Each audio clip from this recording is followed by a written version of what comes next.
कहा भार बल किससे संतुलित होता है बेटा? सरफेस टेंशन के द्वारा लगाए गए ऊपर की ओर बल के बराबर होना चाहिए।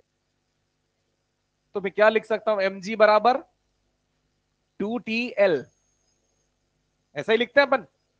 अब यहां पर तार की त्रिज्या की बात की है, तार के घनत्व के बारे में जानकारी दी है, तो मैं तार का द्रव्यमान उसके घनत्व गुणा आयतन, और तार का आयतन यानी तार मतलब बेलन, बेलन का आयतन कितना लिखूंगा, पाई आर स्क्वायर एल, नहीं एल बराबर 2TL। क्या कट गया, एल से एल कट गया, रॉ दिया हुआ है, टी दिया हुआ है, आर आ जाएगा। अरे आसान है बेटा।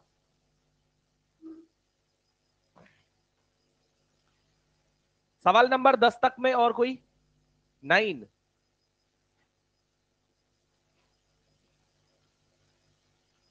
चलिए 9 के लिए बिल्कुल आखिरी में अपन ने क्या देखा था, वर्क डन, कार्य किसका, किसी बड़ी बूंद को अनेक छोटी बूंदों में तोड़ने में जो कार्य किया जा रहा था, वो फॉर्मूला हमने कुछ ऐसा लिखा था, 4 पाई r स्क्वायर टी, और यहां ब्रैकेट में था 1 अपॉन, नहीं कुछ ऐसा, हाँ बिल्कुल, ये था अपना कार्य। ये कार्य क्यों, कौन सा कार्य था, फिर से अपन दोहरा लेते हैं। ये वो कार्य है कि जब हम किसी एक बूंद को, एक बड़ी बूंद को अनेक छोटी बूंदों में परिवर्तित कर देते हैं, उस अनेक छोटी बूंदों में परिवर्तित कर देने पर हमने इसको ऐसे भी लिखा था 4 पाई r स्क्वायर टी, और ये क्या लिखा था बेटा, n की घात 1/3 - 1। मैंने इस पे भी बहुत सारे स्टार लगाए थे, मैंने कहा ये भी विशेष रूप से ध्यान रखना। और ये क्या था कि जब एक बूंद से अनेक बूंदे हम बनाते थे तो पृष्ठ क्या होता था, पृष्ठीय क्षेत्रफल बढ़ जाता था, और पृष्ठीय क्षेत्रफल बढ़ जाएगा तो उस पृष्ठीय क्षेत्रफल बढ़ने के दौरान जो कार्य मुझे एक्स्ट्रा करना पड़ता है, यानी जो पृष्ठीय ऊर्जा मुझे एक्स्ट्रा क्रिएट करनी पड़ती है, उसका फॉर्मूला है। अब इसमें क्या पूछा है, सवाल पे आ जाते हैं क्वेश्चन 9 में, कि जब 10 की घात 6 छोटी बूंदों को मिलाकर एक बड़ी बूंद बनाई जाती है, तो बड़ी बूंद बना रहे, यानी काम यहां क्या हो रहा है, उल्टा। अरे हाँ ना, काम यहां उल्टा हो रहा है, तो पृष्ठीय ऊर्जा बढ़ेगी कि घटेगी, घटेगी। जब हमने बड़ी को छोटी में बदला तो पृष्ठ बढ़ गया, छोटी को बड़ी में बदलेंगे तो पृष्ठ घटेगा, और पृष्ठ घटेगा तो पृष्ठीय ऊर्जा भी घटेगी, और हमें उसी पृष्ठीय ऊर्जा में प्रतिशत हानि पता करनी है। तो हम यहां से क्या लिख सकते हैं बेटा, पृष्ठीय ऊर्जा में कमी बटे प्रारंभिक पृष्ठीय ऊर्जा गुणा 100। क्या यही मुझे पता करना है, पृष्ठीय ऊर्जा में कितनी कमी होती है, जितना यहां से ये बाह्य बल का कार्य होता है। ये पृष्ठीय ऊर्जा में कमी का ही फॉर्मूला है ना बेटा, ये पृष्ठीय ऊर्जा में जो कमी है उसी का फॉर्मूला है। बस यहां पर मुझे क्या करना चाहिए, कमी की बात कर रहा हूं तो 1 - n की घात 1/3 कर देना चाहिए, ताकि वो कमी यानी माइनस में अपने को आंसर पता लग जाए। और यहां पर प्रारंभिक पृष्ठीय ऊर्जा के लिए क्या लिखना है, प्रारंभ में क्या है, बहुत सारी बड़ी बूंदे हैं, तो सबसे पहले तो मैं यहां पर पृष्ठीय ऊर्जा में कमी को लिखूंगा 4 पाई r square T bracket 1 - n की घात 1/3 बटे, अब प्रारंभिक पृष्ठीय ऊर्जा मुझे लिखनी है n बूंदों के लिए, और n बूंदों के लिए पृष्ठीय ऊर्जा कैसे लिखेंगे बेटा, n गुणा, ये क्या है, बूंद है, बूंद है तो 4 पाई छोटा r स्क्वायर इंटू टी, हाँ के ना। प्रारंभ, प्रारंभ में कितनी बूंदे थी, n बूंदे, एक बूंद का पृष्ठीय क्षेत्रफल इतना, यह है पृष्ठीय क्षेत्रफलों में ऊर्जा का अंतर, अंतर बटे प्रारंभिक गुणा 100। इसी को सॉल्व करना है बेटा, जहां n का मान आप जानते हैं कितना, 10 की घात 6। तो रख भी दो यहां पर n का मान, कुछ जो चीजें कट सकती है वो काट दे, है ना। तो एक तो आपका यहां पर बच जाएगा आर स्क्वायर ऊपर और छोटा आर स्क्वायर नीचे, और n नीचे, यानी 10 की घात 6 नीचे, सही बोल रहा हूं। 4 पाई से 4 पाई काट दिया, आर स्क्वायर बटे आर स्क्वायर, टी से टी भी कट गया, नीचे एन बचा, और यहां पर गुणा 10 की घात 2 ये वाला, और यहां बिल्कुल बच गया 1 माइनस 10 की घात 2, है ना। 10 की घात 2 क्यों लिखा, 10 की घात 6 है, उसकी घात 1/3, ये कुछ अपना आ जाएगा। अब यहां पर आप सोच लो, पहले तो आर स्क्वायर बटे आर को भी आप क्या लिख सकते हैं बेटे, आर बटे आर को आप एन की घात 1/3 लिखते हैं, जिसका दोनों का क्या है, होल स्क्वायर। यहां अंदर क्या आ चुका है, माइनस का 99, गुणा 10 की घात 2 बटे 10 की घात 6। ये एन की घात 1/3 का मतलब क्या है, एन मतलब 10 की घात 6, उसकी 1/3 घात करेंगे 10 की घात 2, 2 का स्क्वायर करेंगे 10 की घात 4, 10 की घात 4, 10 की घात 2, 10 की घात 6। तो पृष्ठीय ऊर्जा में हानि कितनी आ गई, 99%। तो मैथ से थोड़ी सी प्रैक्टिस से आ जाएगी, बाकी कोई ऐसे अलग बात नहीं है, फॉर्मूला बेस्ड ही सवाल है।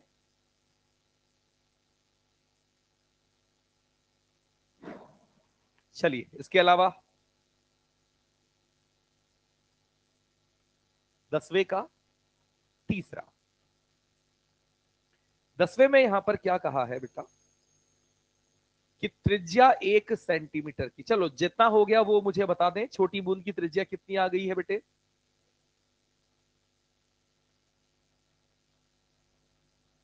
सबसे पहले तो आप कुछ ऐसा रिलेशन जानते होंगे, मुझे जहां तक आइडिया है, कि एन बराबर आर बटे स्मॉल आर क्यूब होता है, और एन यहां पर कितनी है, 1000 बूंदों में परिवर्तित कर रहे हैं। बड़ी बूंद की त्रिज्या कितनी है, 1 सेंटीमीटर, बटे छोटी बूंद की त्रिज्या की घात 3, घात 3, ये भी 10 की घात 3, 10 की घात 3 से 3 कटेगा, तो 10 बराबर 1 सेंटीमीटर बटे आर, तो आर बराबर 1/10 सेंटीमीटर, यानी 0.1 सेंटीमीटर। एक तो ये हो गया हमारा पहले वाले सवाल का जवाब। दूसरे वाले सवाल के जवाब की बात करेंगे, कि किए गए कार्य की आवश्यकता, आवश्यकता के लिए फॉर्मूला वर्क डन का क्या सीख रखा है बेटा, 4 पाई आर स्क्वायर टी गुणा एन की घात 1/3, यानी 10 माइनस 1। वैल्यूज दे रखी होंगी शायद, यहां पर त्रिज्या भी अपने को दे रखी है सेंटीमीटर में, सब कुछ चीजें किस में दे दी है बेटा, उस सीजीएस पद्धति में दे दी है। तो मैं यहां पर लिख दूंगा 4 पाई, आर की जगह 1 लिख दिया मैंने, तो गायब हो गया कैपिटल आर, टी की जगह 70 लिख दिया, गुणा 9। ये सॉल्व कर लेना, जो भी जैसा भी आ रहा होगा वही आंसर है। इसके बाद इसमें कहा है प्रारंभिक पृष्ठीय ऊर्जा के लिए अंतिम पृष्ठीय ऊर्जा का अनुपात, के लिए के बजाय यहां होना चाहिए प्रारंभिक पृष्ठीय ऊर्जा व अंतिम पृष्ठीय ऊर्जा का अनुपात। तो मुझे यहां पर पृष्ठीय ऊर्जा यानी सरफेस एनर्जी इनिशियल बटे सरफेस एनर्जी फाइनल। अब प्रारंभिक सरफेस एनर्जी क्या होती है बेटे, 4 पाई बड़ा आर स्क्वायर गुणा टी, हाँ के ना। अंतिम सरफेस एनर्जी क्या हो जाएगी, कितनी बूंदे बना दी हमने,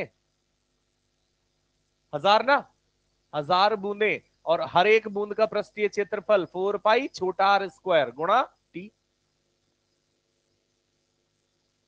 आ जाएगा, मुझे नहीं लगता कोई आपत्ति है इसमें भी, हो जाएगा बेटे। 1/10 कुछ आ रहा होगा आंसर शायद, 10, 10 तो नहीं यार,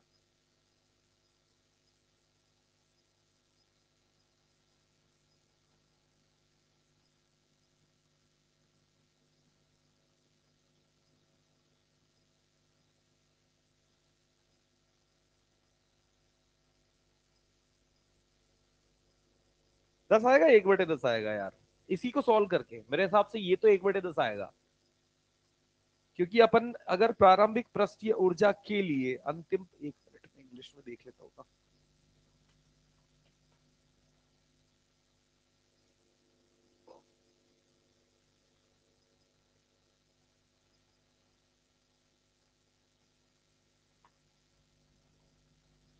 फाइनल टू इनिशियल पूछा है बेटा, तो वो आंसर मतलब अभी तो अपन ने जो हिंदी के हिसाब से तो ये आंसर सही है 1/10, इंग्लिश में जो क्वेश्चन है वो है कि फाइनल बटे इनिशियल, तो उसके हिसाब से 10 आ जाएगा। ठीक है, चलिए फिर आगे बढ़ लेते हैं यहां से। मुझे बिल्कुल अंत में हम क्या बात कर रहे थे वहां पर बताइए। वो बूंद का तोड़ने वाली अपन ने लास्ट में वही बात की थी, ठीक है।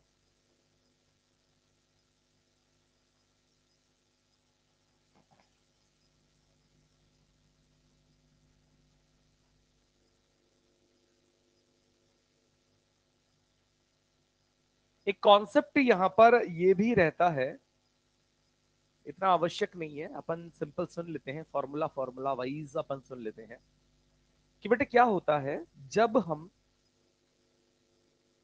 पानी होता है जैसे टंकी है, टंकी में पानी है और गर्मियों के दिनों में या नॉर्मल दिन पे भी टंकी के पानी का तापमान है मान लिया 50 डिग्री सेल्सियस, थोड़ा सा हल्का सा गर्म है।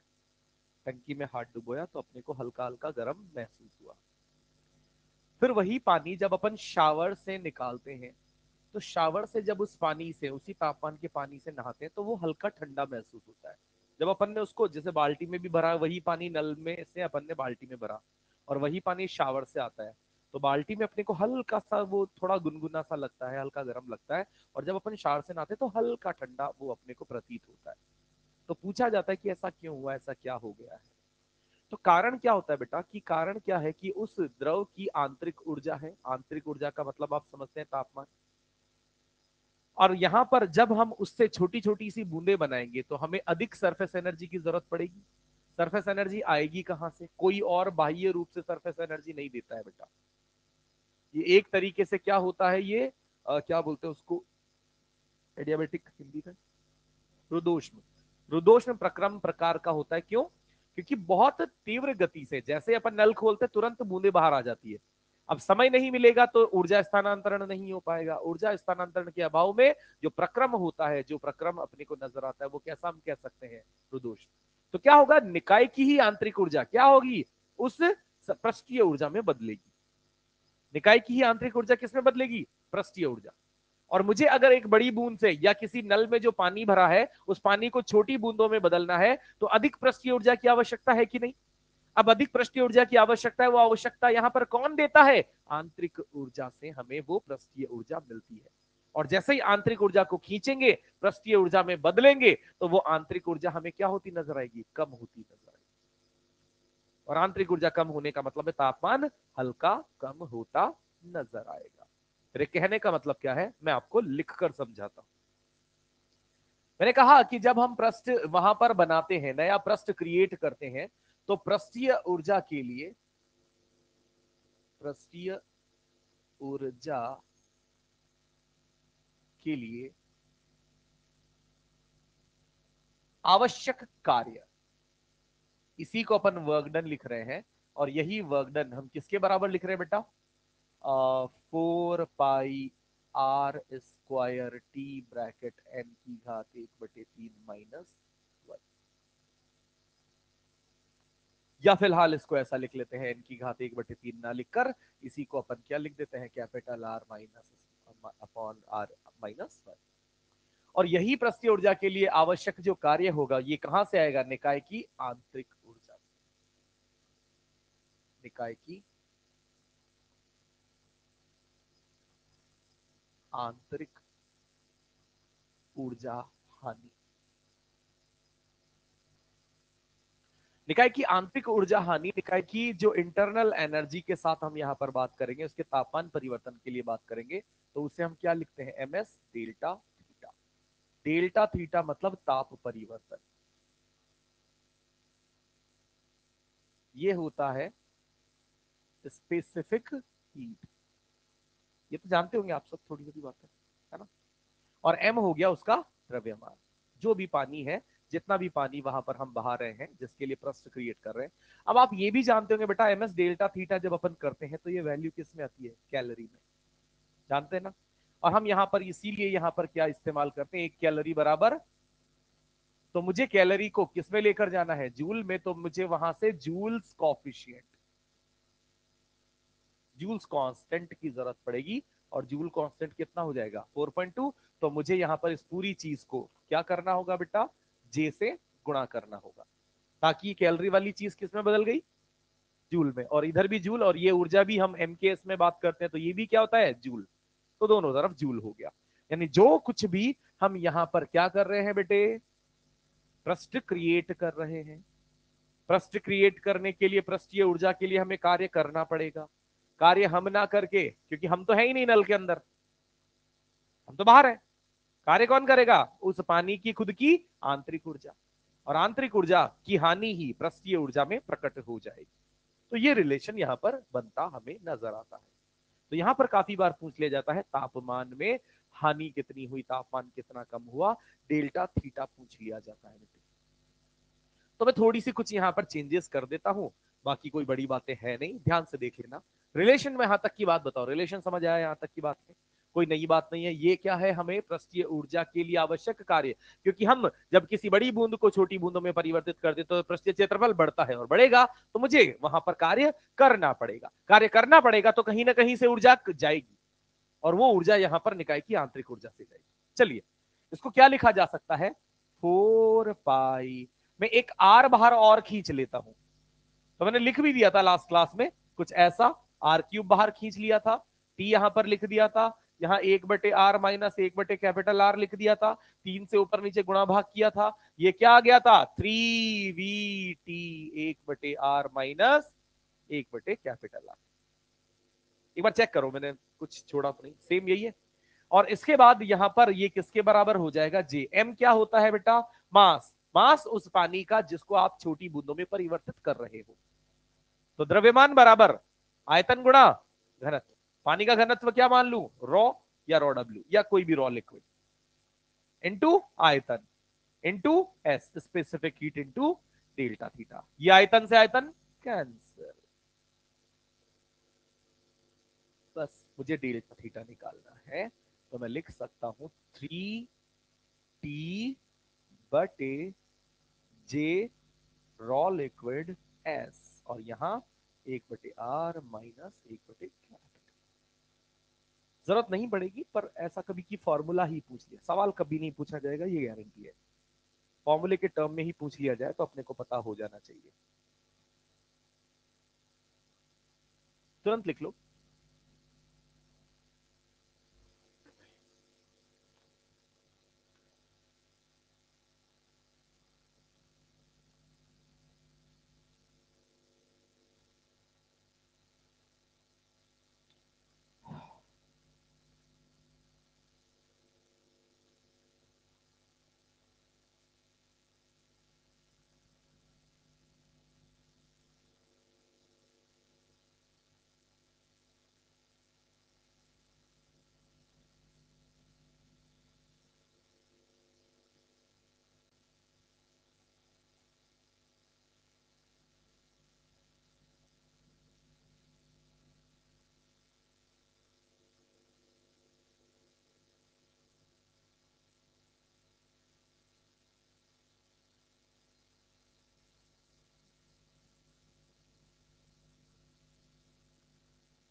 लिखा।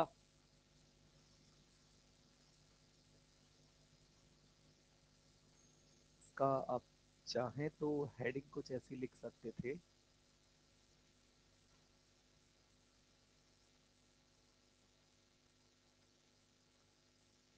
ऊपर लिख लेना, पृष्ठीय ऊर्जा के कारण ताप परिवर्तन।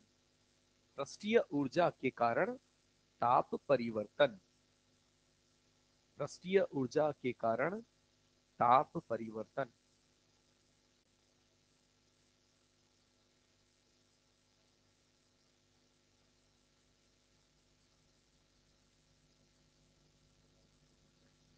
चलिए आगे हम बढ़ाते हैं इस चैप्टर में। हमारा काम दाब आधिक्य, तो हेडिंग आप लिख लेना दाब आधिक्य। एक्सेस प्रेशर भी इसको बोलते हैं। हटा दो बेटा ये।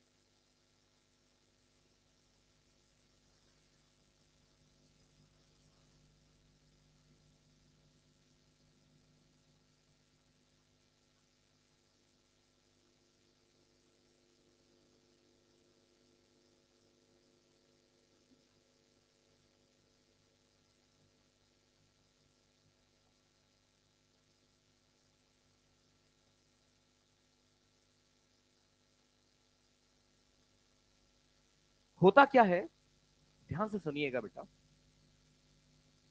थोड़ी सी सिंपल बातें अपन करते हैं। एक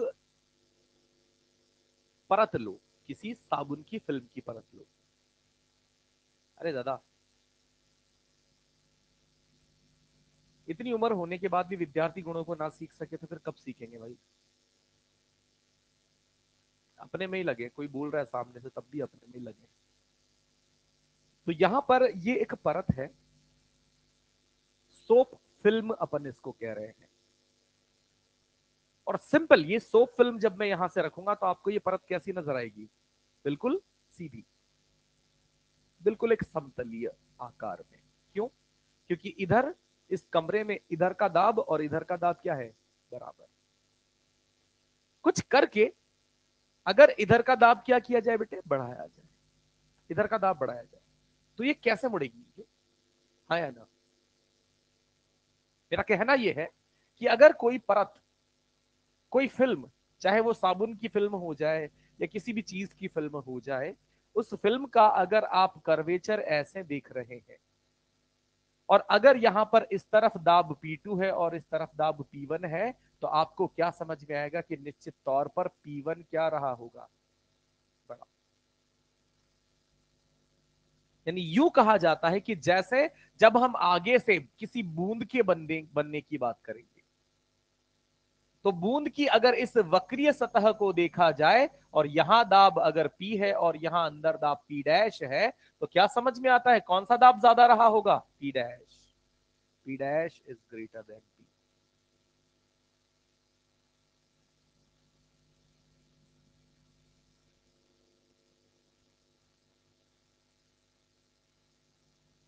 तो यहां से हमारे कहने का मतलब क्या निकलता है बेटा?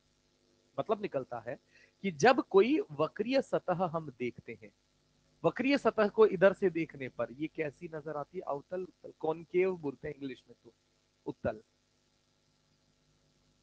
अवतल, अवतल। इधर से देखने पर इसको कहते हैं कॉनकेव, इधर से देखने पर कॉन्वेक्स। अब ये बता दे कॉनकेव, अवतल, और ये हो गया।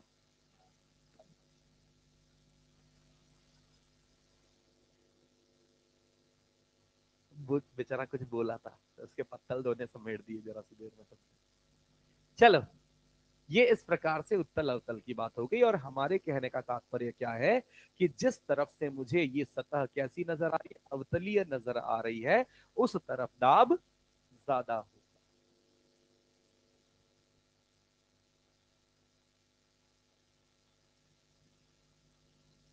बूंद, सतह नहीं है, कर्वेचर देख दादा, कर्व देख।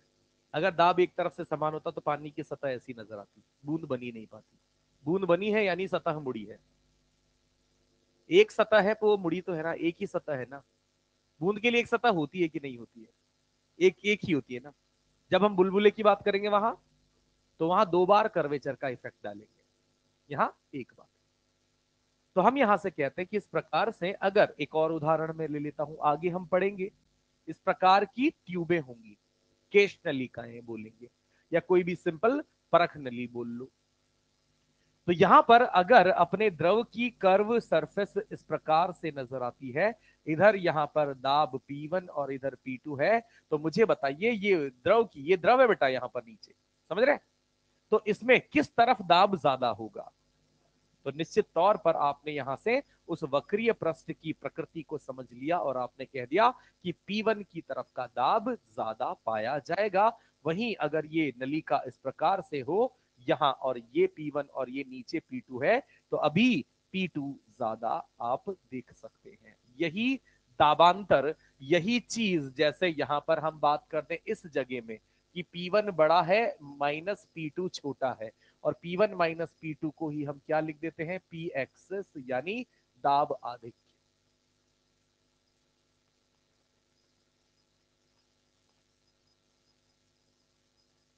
डिराइव करके भी बता सकता हूं, पर आपको कोई मतलब नहीं है, कुछ भी परेशानी लेने का मतलब नहीं अभी 10-15 मिनट खराब करने का। बस आपको यहां पर शायद ये फील प्रॉपर आ जानी चाहिए बेटे कि अगर दोनों तरफ के दाब क्या हो, तो ये सतह कभी वक्र पृष्ठ बनाएगी ही नहीं। ये वक्र पृष्ठ यू बना मतलब इधर से इसको धकेला गया, यानी इधर से लगाया गया दाब ज्यादा ही आया होगा, पक्का। ठीक है बेटे, यहां तक की बात समझ में आती है, ये वाली चीज समझ में आती है। तो हम यहां से बात करते हैं नंबर 1, बूंद के लिए दाब आधिक्य। तो हमारे भाई ने जैसा कहा, हम उसके कारणों की डेरिवेशन के साथ तो बात नहीं करेंगे, पर सीधी सीधी बात यहां पर क्या कर लेंगे, ये है हमारी बूंद। अंदर क्या है बेटे? यहां पर बाहर कौन है? हवा। यहां का दाब मैं लिख देता हूं P आउट, यहां का दाब मैं लिख देता हूं P इन, और यहां पर इसकी जो वक्रीय त्रिज्या है, वक्र पृष्ठ की त्रिज्या है, ये है R, और इसका पृष्ठ तनाव है T। तो यहां पर आप देखेंगे कि इस सतह पर आप आके खड़े हो जाइए। इस सतह पर खड़े होकर अब आप सोचेंगे कि ये सतह सीधी ना रहकर इधर मुड़ गई, और जब आपने बूंद के अंदर से जाकर देखा, आपने यहां अंदर से जाकर देखा, तो आपने पुराना सिस्टम बिल्कुल वही लगाया कि ये इस तरफ मुड़ा हुआ है, अंदर की तरफ मुड़ा हुआ है, यानी कुल मिलाकर इधर से इस सतह पर दाब क्या लगा होगा? ज्यादा। तो हम यहां से क्या कह देते हैं कि P इन ज्यादा होगा किससे? और इसी चीज को आप यहां पर क्या कहने जा रहे हैं? P एक्सेस, और बूंद के लिए वो मान कितना होता है? 2T/R। यही 2T/R मैं डेराइव कर सकता हूं, कोई मतलब नहीं निकलेगा पर। इसीलिए मैं कहता हूं बस अब यहां से घोट लो कि एक सतह, दो नहीं, बुलबुले में कितनी सतह होंगी? आंतरिक और बाह्य। हम बात करें एक सतह पर, और एक सतह की अगर वक्रीय पृष्ठ की त्रिज्या आर है, तो जिधर मुड़ा हुआ है, यानी जिधर से आपको कैसा नजर आ रहा है वो अवतल, उधर दाब आधिक्य रूप में मिलेगा, दाब अधिक मिलेगा। और वो दाब आधिक्य का वैल्यू कितना होगा? हमेशा 2T/, जहां T उस द्रव का गुण है, पृष्ठ तनाव, R उस वक्र पृष्ठ की त्रिज्या है, स्मॉल r से हम जिसको लिख रहे हैं। तो यही चीज जब हम यहां पर ले आते हैं नंबर 2, बुलबुले के लिए। और बुलबुले के लिए आपने आंसर क्या बोला बेटा? 40/R हो जाना चाहिए। कैसे होगा? वो चीजें, वो बातें अपन यहां पर कर लेते हैं। पहले तो अपन बुलबुला बना लेते हैं। मैंने ये थोड़ा सा थिक, मोटा इसलिए बनाया है ताकि आपको मुझे यहां पर समझ में आ जाए कि वास्तव में मुझे कितनी प्रश्नों से निपटना है। 2। अब ये यहां पर बाहर तो क्या लिखा जाएगा बेटे? यहां क्या लिखा जाएगा? अब इस परत के अंदर भी जो कुछ है उसे क्या लिख दूं? P'। अब आप चलिए बाहर से इस P आउट और P' की लड़ाई लड़ लो। पहले P आउट और P' की वक्र पृष्ठ को देख लो, सब लोग घूर लो, तो क्या समझ में आता है? P' ज्यादा। तो क्या लिख दिया जाएगा बेटे? P' माइनस बराबर 2T/R, जहां इसकी त्रिज्या क्या है? R। मैंने दिखाया यहां पर बहुत मोटी परत है, पर लगभग पतली परत होती है, यानी उस बुलबुले की आंतरिक और बाह्य त्रिज्या सेम लेनी है। समीकरण 1। अब इस P' और P इन की लड़ाई लड़ लो, कौन ज्यादा? क्या लिख दूंगा? P इन माइनस बराबर 2T/R। और इन दोनों को क्या कर दूं बेटे, जोड़ दूं। जोड़ दूंगा तो P dash minus P dash, तो यहां क्या बचा, धनात्मक पी इन और ऋणात्मक, और यही चीज क्या कहलाती है, पी एक्सिस बराबर टूटी टूटी। हाँ के ना।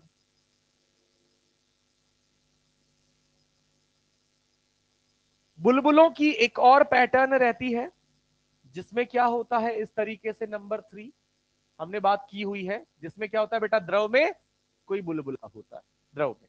तो बाहर यहां पर क्या लिखा जाएगा, यहां क्या लिखा जाएगा, इसकी त्रिज्या क्या ले लूं, वक्र प्रस्थ देखकर क्या नजर आ रहा है, पी इन बड़ा है, P in minus P out, यहां पर फिर से क्या हो जाएगा, क्योंकि यहां सतह कितनी, आई बराबर 1 था, इसलिए एक सतह के लिए एक बार 2t/r परिवर्तन लगाना है।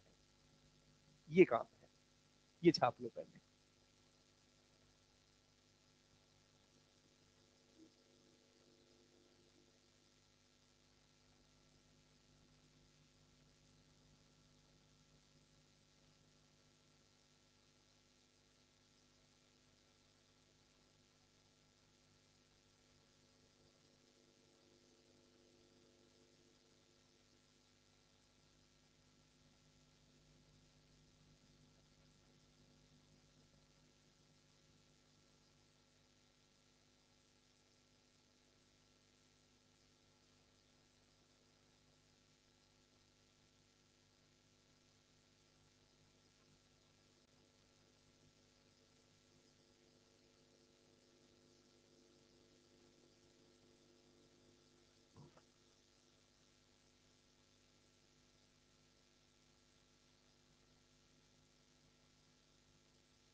लिखा।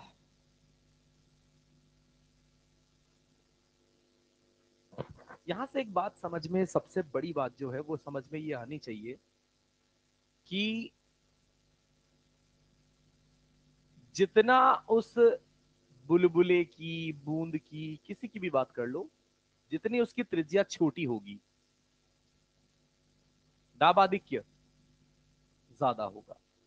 दाब आधिक्य का मतलब है बाहर बाहर की तुलना में आंतरिक दाब उतना ज्यादा होगा। नहीं, अरे हाँ भैया, फिर से शुरू करते हैं।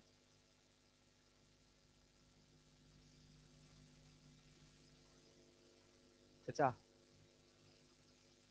सुन लो यार भाई, हम कह रहे हैं कि यहाँ पर दो बुलबुले हैं, या फिलहाल एक बुलबुले की बात करता हूँ, और मेरा कहने का मतलब यह है कि अगर उस बुलबुले की त्रिज्या छोटी है तो बाहर की तुलना में अंदर दाब क्या होगा, ज्यादा। और अगर मैं उस बुलबुले को बड़ा करता जा रहा हूं तो बाहर की तुलना में अंदर दाब यानी दाब आधिक्य घटता जाएगा। फिर से शुरू करते हैं। दो बुलबुले हैं, एक छोटा बुलबुला, एक बड़ा बुलबुला। और अगर मैं उन छोटे और बड़े बुलबुले में, बाहर हवा ही है, दोनों में हवा है, नो डाउट, सेम पृष्ठ तनाव है दोनों का, मेरा सवाल बस ये है कि दोनों में से किस में अंदर दाब अधिक है? पक्का? यहां पर एक एक्सपेरिमेंट होता है जिसमें कहा जाता है कि एक ट्यूब ली गई, बीच में एक वाल्व है, फिलहाल बंद कर दिया मैंने। एक गुब्बारा लिया, सेम गुब्बारे, दो सेम गुब्बारे फुलाया आपने, और उस वाल से लगा दिया एक तरफ, बांध दिया गिठान ताकि हवा वगैरह बाहर ना लगे, और एक छोटा गुब्बारा बांध दिया, और फिर उस वाल को खोल दिया। तो क्या होगा कि एक गुब्बारा जिसमें इतनी हवा है, एक गुब्बारा जिसमें इतनी सी हवा है, तो हवा इधर से इधर आएगी और दोनों गुब्बारे क्या हो जाएंगे? बराबर। सही बात, हो जाएंगे? नहीं होगा, ऐसा नहीं होगा। बड़ा गुब्बारा और बड़ा हो जाएगा, और छोटा गुब्बारा जीरो। क्योंकि मैंने कहा सेम गुब्बारे हैं, सेम ही उनका प्रस्थ तनाव है, रबर का बलून ले लो तो रबर का प्रॉपर्टी सेम है। तो अब यहां पर क्या होगा कि जब हम छोटे गुब्बारे की बात करें तो उसके अंदर का दाब ज्यादा है, हाँ के ना? और बड़े गुब्बारे के अंदर का दाब, और दाब हमेशा उच्च दाब से, तो उससे बची खुची हवा भी, और ये और बड़ा हो जाएगा, ये जीरो हो जाएगा। अब हम आगे ये ज्ञात भी करेंगे, एक सवाल भी लेंगे हम उसमें ये भी पता करेंगे कि जो छोटा गुब्बारा था वो तो गायब हो गया, उसकी अंतिम त्रिज्या कितनी है? अरे बोलो, जीरो। फिर हम ये पता करेंगे कि अब बड़े वाले की अंतिम त्रिज्या कितनी हो जाएगी, क्योंकि बड़े वाले की त्रिज्या अगर R1 थी, छोटे वाले की त्रिज्या R2 थी, तो R2 तो जीरो हो चुका है, इधर की सारी हवा उसमें जा चुकी है, तो निश्चित तौर पर ये बड़ा हुआ होगा। तो अब इस R1 वाले की नई त्रिज्या यानी R डैश क्या होगा, ये हम पता करेंगे। ठीक है? तो फिलहाल ये वाली बात समझ में आती है? मतलब लगने को ऐसा लगता है हमें कि यार इधर ज्यादा हवा है, उधर कम हवा है, तो तरीके से तो ये होना चाहिए कि दोनों में बराबर हो जाए। सही बात? चलिए, यहां से हम ये भी लिख लो साथ के साथ, यहां से हम सवालों पर बढ़ लेते हैं।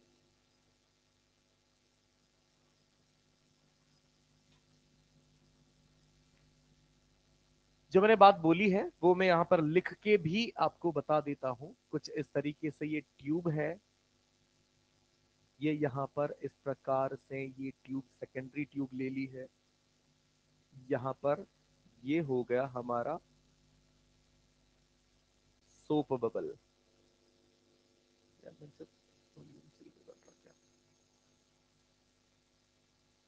ये हमारा हो गया ए, जिसकी त्रिज्या RA है, ये हो गया सोप बबल। यहां इस तरफ कनेक्टेड है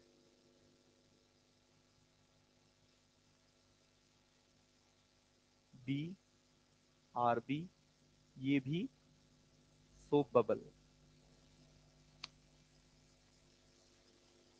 और अपने को कह दिया कि RA is greater than RB है, और यहां पर एक वाल्व कुछ इस तरीके से बनाया है, वाल्व को ओपन करने के बाद क्या होगा,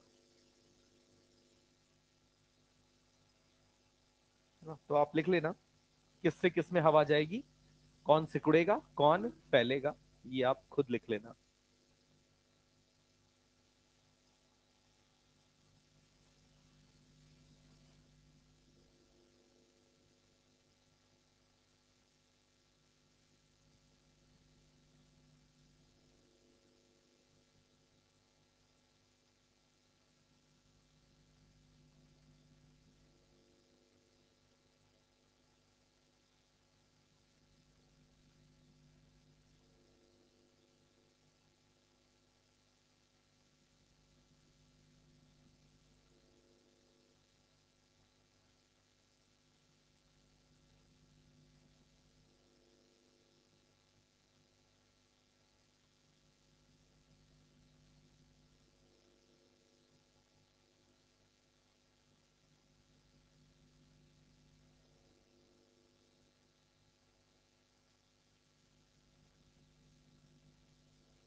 लिख लिया होगा इसमें आपने, है ना। ये कुछ स्टैंडर्ड रिजल्ट्स हैं और अच्छी चीजें रहती है, ये पूछ ली जाती है कभी भी।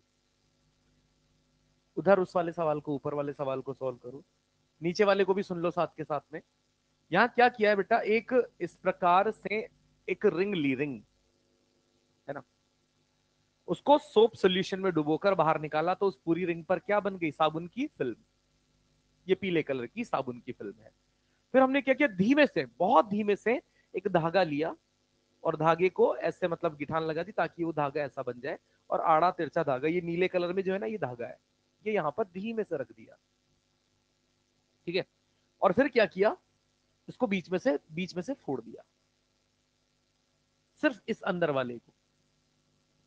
फिर पूछा जा रहा है कि अब बताइए इस धागे की इसमें शक्ल कैसी हो गई। तो क्या हो जाएगा बेटा, जैसे ही अंदर से फोड़ेंगे, अभी तो क्या है, धागा रखा है, ध्यान से सुनना, अभी तो क्या है, धागा रखा है, इस पर बाह्य बल जो पृष्ठ तनाव के कारण लग रहा है, और इस धागे पर अंदर जो पृष्ठ तनाव के कारण लग रहा है बल, वो क्या है, सेम। तो धागा कहीं भी नहीं जाएगा, जैसा मैंने रखा वैसा का वैसा ही रखा रहेगा। पर क्या हो जाएगा कि यहां पर जब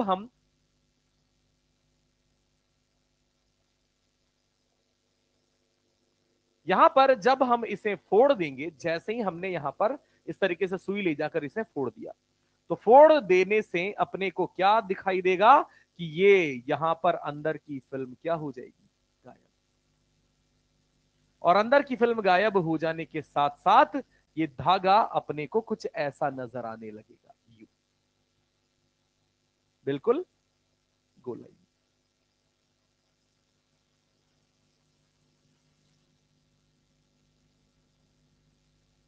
ऐसा इसलिए होगा बेटा क्योंकि अंदर तो यहां पर जैसे ही फोड़ दिया प्रस्तनाव खत्म हो गया, अब इस पर प्रस्तनाव किधर लग रहा है, बाहर, और हर तरफ से बराबर, हाँ कि ना, हर तरफ से बराबर, तो हर तरफ से बराबर लगेगा, तो ये धागा किस में बदल जाएगा, एक गोलाकार आकार में, और हर तरफ से बराबर प्रस्तनाव लगने के कारण ये बाहर की परत क्या चाहेगी, अपनी पृष्ठीय क्षेत्रफल को न्यूनतम करना, अपनी पृष्ठीय क्षेत्रफल को न्यूनतम करना।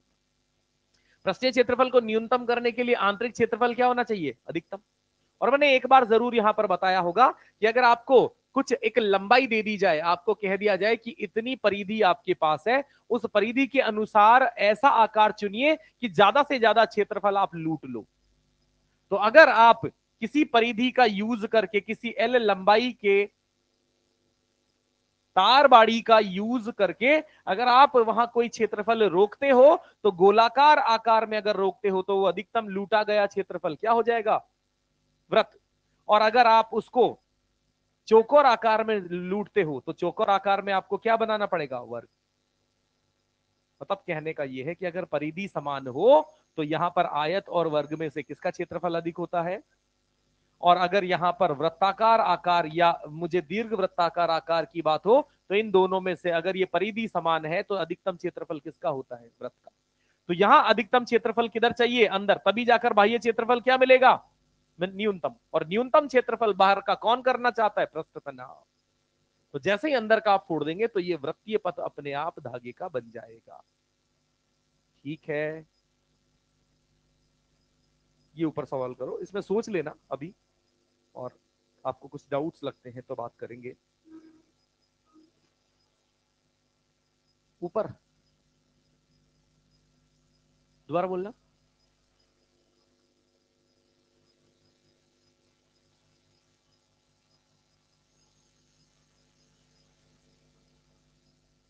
बोल, वापस से एक बार बोल दे, बस।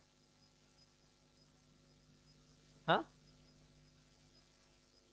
नहीं नहीं, ऐसा कुछ भी नहीं है, बिल्कुल। P not plus raw ji H plus 2T/R। भाई आपको अंदर का दाब बताना है, तो सबसे पहले तो आप यहां से बाहर का दाब निकालो ना। बाहर का दाब कितना आएगा, P not plus raw ji H. और बाहर से अंदर का जानने के लिए 2T/R जोड़ दो, क्योंकि अंदर दाब 2T/R ज्यादा है। तो यहां पर हमारा दाब अंदर का P in minus P out बराबर 2T/R। और ठीक बाहर यहां पर दाब कितना है, तो यहां हो जाएगा पी इन बराबर P out plus 2T/R। Are, और आप सब जानते हैं पी आउट यानी इस बुलबुले के ठीक बाहर जो दाब है वो है P not plus raw ji H, और प्लस में 2T/R।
लिख लिए यहां तक के? चलिए तो आगे बढ़ते हैं।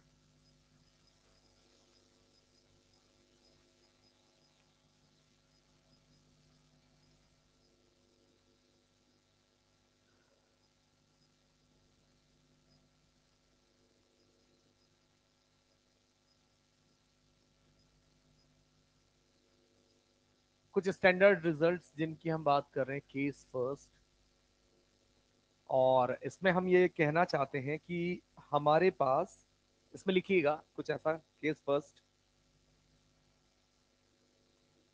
केस फर्स्ट में लिखना R1 R2 त्रिज्या के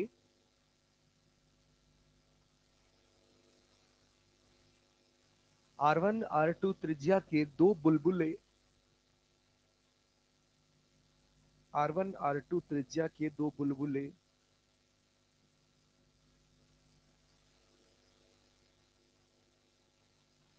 समतापीय रूप से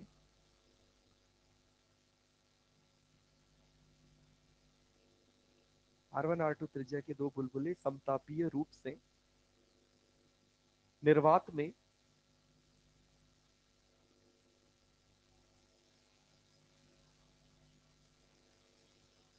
एक दूसरे से जुड़कर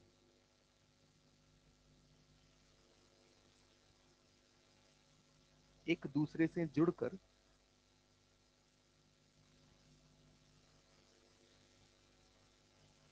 नया बुलबुला बनाते हैं,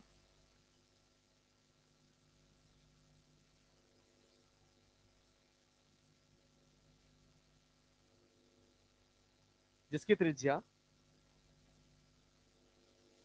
कैपिटल आर है।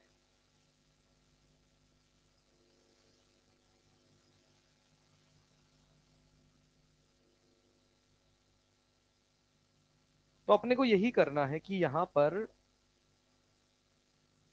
ये जो कैपिटल आर है ये बताना है। यही बात मैं कह रहा था कि जब एक इधर मैंने बड़ा बलून लिया या बड़ा बुलबुला लिया, उधर छोटा बुलबुला लिया, तो जब हम दोनों का वाल्व खोल देंगे तो छोटा बुलबुला सारा किसमें समा जाएगा? बड़े बुलबुले में, और उस बड़े बुलबुले की त्रिज्या थोड़ी सी बढ़ जाएगी, यानी दो बुलबुलों को मिलाकर एक बुलबुला बनाया गया। तो बिल्कुल वही काम यहाँ पर है कि यहाँ पर R1 R2 त्रिज्या के दो बुलबुले हैं, प्रक्रम समतापीय लेना है, निर्वात लेना है। निर्वात लेने से बस ये है कि हाँ ठीक है, हम यहाँ पर जो भी प्रोसेस हो रहे हैं उसमें बाह्य और अनेक कारणों का प्रभाव नहीं देख पाएंगे। सिर्फ ये दो बुलबुले आए, टकराए, ऐसे टकराएंगे ये, टकराकर यहाँ बीच में से कुछ सतह खुलेगी, सतह खुलकर ये इस तरीके से अपने को एक बड़ा बुलबुला बनाते नजर आएंगे। तो हम यहाँ पर क्या लिखते हैं? समतापीय प्रक्रम है पीवी बराबर, इसमें अंदर कुछ यहाँ पर बुलबुले के अंदर गैस होगी, गैस होगी तभी तो अंदर का दाब ज्यादा होगा ना, तो बुलबुला है यहाँ पर अंदर कुछ ना कुछ है, यहाँ पर भी अंदर कुछ ना कुछ है, और यहां से हम जानते हैं अंदर गैसों के मोल N1, यहाँ गैसों के मोल N2, तो यहाँ पर गैसों के टोटल मोल N1 प्लस ठीक है। अरे हाँ, पीवी बराबर एनआरटी है। यहाँ पर हमने कहा समतापीय प्रक्रम है, तो कुल मिलाकर पीवी किसके समानुपाती है? एन। पीवी बटे आर टी बराबर एन। और मैं यहां से क्या लिखना जानता हूं? N1 प्लस N2 बराबर N डैश। लिख सकता हूं ऐसा? और अब यहां पर आप बता दीजिए N1 को, तो इसके लिए N1 को क्या लिखा जाएगा बेटा? P1 V1 बटे आर टी। आर कांस्टेंट होता है, टी भी समतापीय प्रक्रम है, तो सेम लिया है। आगे यहां पर P2 V2 बराबर बटे आर टी, और यहां हम मान लेते हैं इसके अंदर का दाब पी वी बटे आर टी। वी आयतन हो गया ना इसका, है ना, और इसका अंदर का दाब हम यहां पर क्या लिख लिए हैं? पी। ठीक है। बाहर का दाब जीरो। निर्वात, निर्वात। चलिए, तो हमने यहां पर कहा पीवी बराबर एनआरटी, सारी चीजें हो गई। जो जो कांस्टेंट है वो काट दूंगा नीचे, आरटी आरटी आरटी सब जगह से कट जाएगा। तो P1 V1 plus P2 V2 बराबर P1। P1 यानी इसके अंदर का दाब, क्या लिखूं बेटा? बाह्य दाब क्या है? और दाब आधिक्य बुलबुले के लिए क्या होता है? 4T/R1। होता है कि नहीं? अगर मैं अंदर का दाब लिखता हूं P1, अगर यहां बाहर कुछ दाब होता, मान लो बाहर दाब होता 1, फॉर एग्जाम्पल कोई संख्या मान लो 1, तो अंदर का दाब क्या लिखता? 1 प्लस 4T/R। इसीलिए मुझे वो 1 या कोई संख्या जोड़ी ना पड़े, इसीलिए बाहर मैंने क्या बोला? वैक्यूम। तो सीधा सीधा अंदर का दाब क्या हो जाएगा? 4T/R। अरे मालिक, इधर, सॉरी, अभी तो एक और चीज गुणा करनी है V1, और V1 क्या हो जाएगा बेटा इसका? 4/3 पाई R1 क्यूब। बिल्कुल ऐसे यहां पर क्या हो जाएगा बेटे? 4T/R2। और यहां क्या हो जाएगा? 4/3 पाई R2 क्यूब बराबर, यहां क्या हो जाएगा? 4T/कैपिटल R। और यहां क्या हो जाएगा? ये 4/3 पाई कैपिटल R क्यूब। सब जगह से टी और 4/3 पाई कट जाएगा। कटेगा कि नहीं कटेगा? 4 भी कट गया, तो यहां पर क्या बचा बेटा सब जगह पर से? यहां, अरे ये भी नहीं बचा भाई, क्योंकि R1 भी कट जाएगा। समझ गए ना? तो यहां पर क्या बचा? R1 का। और देख लो बेटा, 4/3 पाई 4/3 पाई 4/3 पाई भी गया, 40 भी गया। R1 से R क्यूब को R² काट दिया, प्लस बराबर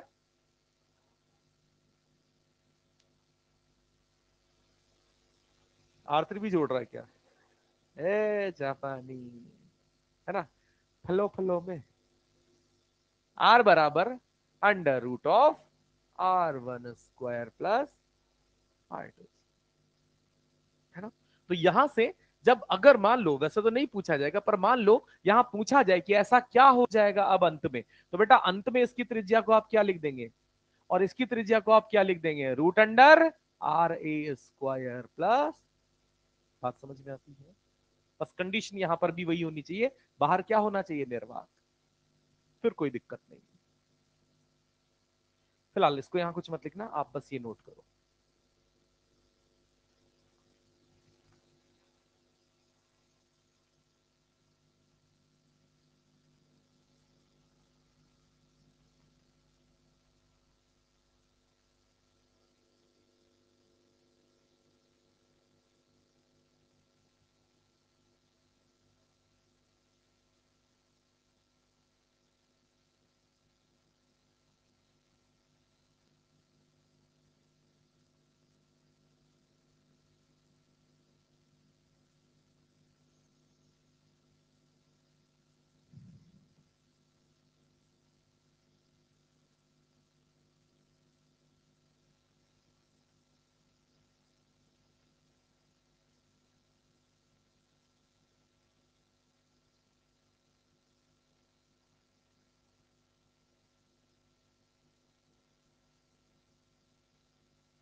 ठंड लग रही है तेरे को? अब तो कंबल वम्बल ओढ़ना शुरू कर दे तू। क्या? हाँ, वही उम्र का तकाजा है भाई, समय का। और भरोसा नहीं।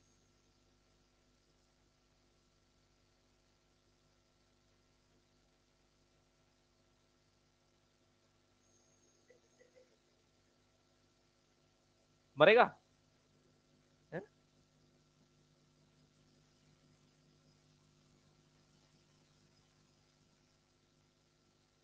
ये मौत दरवाजे पे खड़ी हो तो बता दे।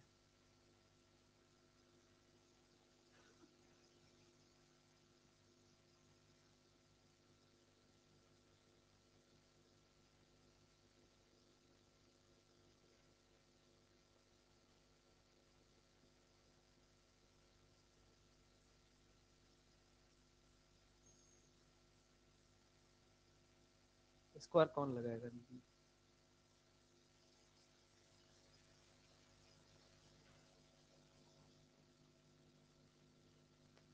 चले। एक और इसमें केस नंबर 2 रहता है, उसको लिखेंगे केस नंबर 2।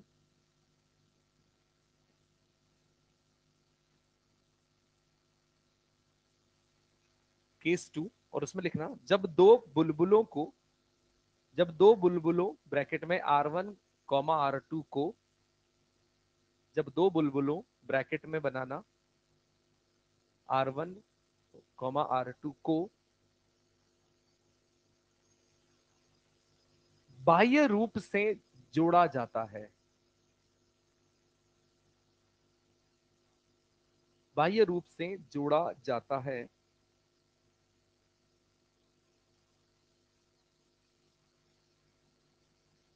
कॉमन को हिंदी में क्या कहते हैं?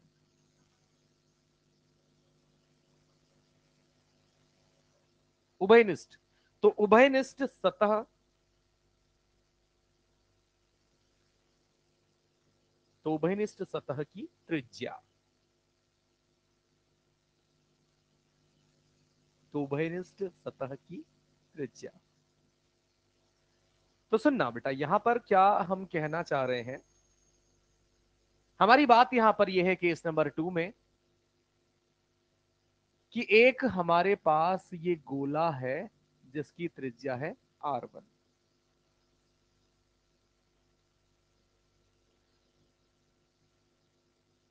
एक दूसरा गोला हो गया जिसकी यहां पर हमारे पास त्रिज्या हो गई R2।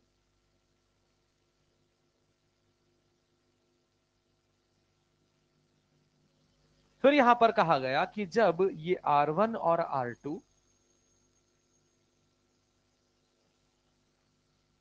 एक दूसरे के साथ संपर्क में आएंगे इस तरीके से, तो जो उभयनिष्ठ सतह बनेगी, वो उभयनिष्ठ सतह कुछ ऐसी बनेगी कि भैया ये दोनों जब चिपक गए तो ये वाली चीज तो होगी नहीं ना बेटा, दो सतह थोड़ी बनेगी, एक सतह बनेगी। अब वो एक सतह जो बनेगी वो सीधी बनेगी या कहीं किसी तरफ मुड़कर बनेगी, मुड़कर। वो कैसे पता लगेगा किधर मुड़ेगी? इस बात को सुनना है कि यहां पर इसमें और इसमें अंदर किसमें प्रेशर ज्यादा है।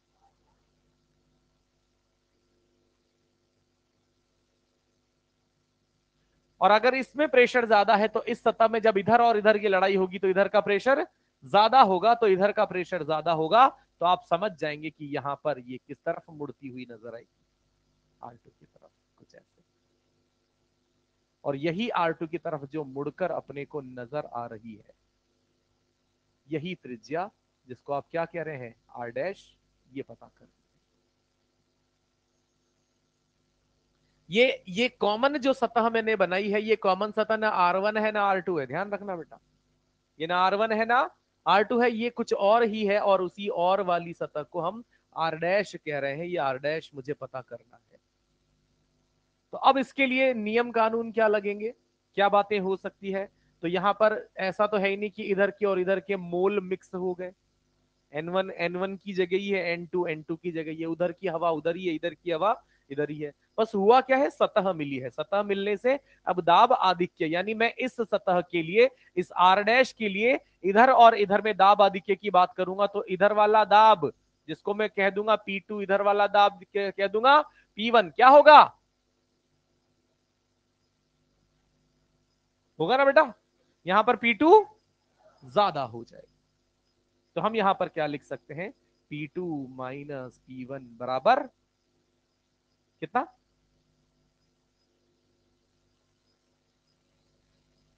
4T/R। ये फिल्म है, सोप फिल्म, और इस सोप फिल्म को मैंने दिखाया है ऐसे, पर आपको देखना कैसे है, ऐसे, समझ गया ना। डबल तो इसलिए नहीं दिखा रहा कि वो कंफ्यूजन यहां पर हो सकता है क्रिएट हो जाए, पर चूंकि अब अपन बार बार ये बात कर चुके हैं कि जिसकी दोनों सतहें खुली है उसकी दो, आई का मान कितना है उसके लिए, दो, अरे आई का मान कितना है, तो यहां पर ये क्या हो जाएगा बेटा, 4T/R डैश। इससे सहमत है कि नहीं है।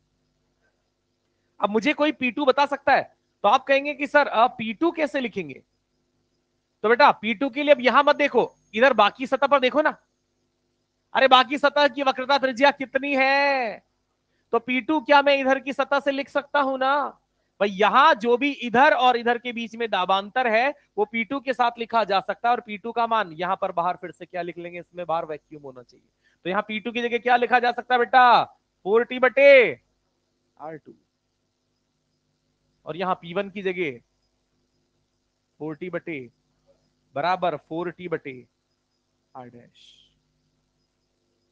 और हमें निकालना क्या है, R डैश, तो 4T पूरा उड़ा दूं और यहां से एलसीएम ले लूंगा, R1 माइनस R2 बराबर R डैश,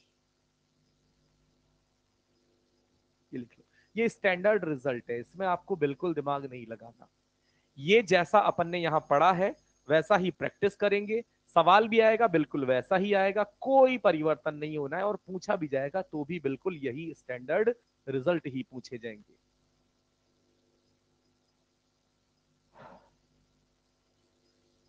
हाँ,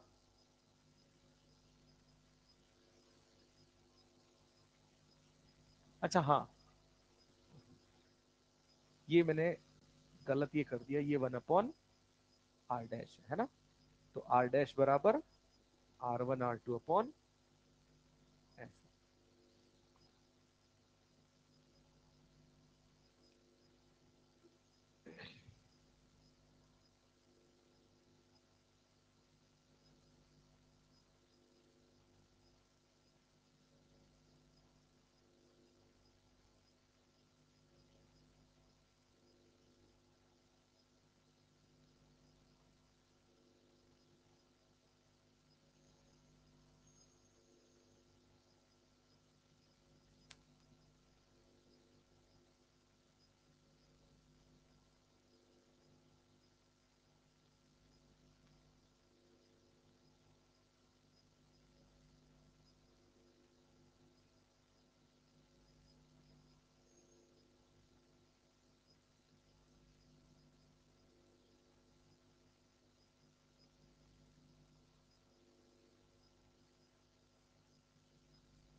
अपनी क्लास 8 तक है ना, चलो ठीक है, फिर अगला भी छेड़ते, एक सवाल कर लेते हैं।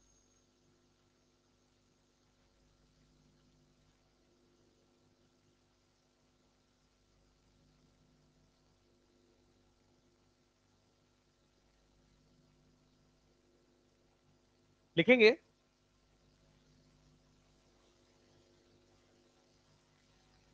एक गोलाकार बूंद में, एक गोलाकार बूंद में, एक गोलाकार बूंद में पृष्ठ तनाव के कारण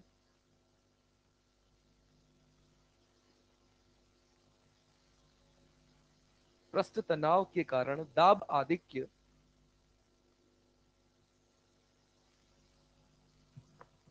पृष्ठ तनाव के कारण दाब आधिक्य 25 यूनिट है।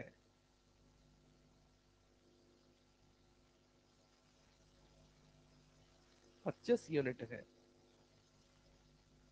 यदि ऐसी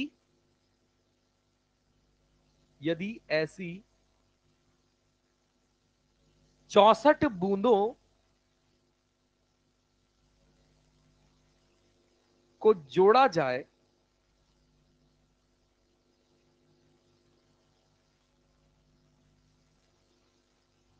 तो बड़ी बूंद में दाब आधिक्य कितना होगा?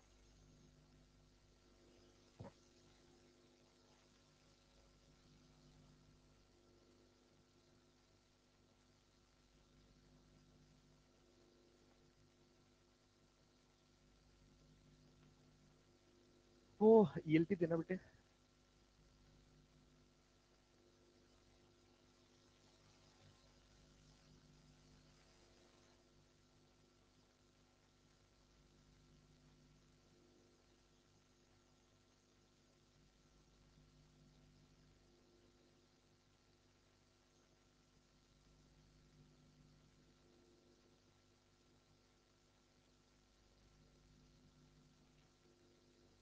पूरी निपट लेना है ना।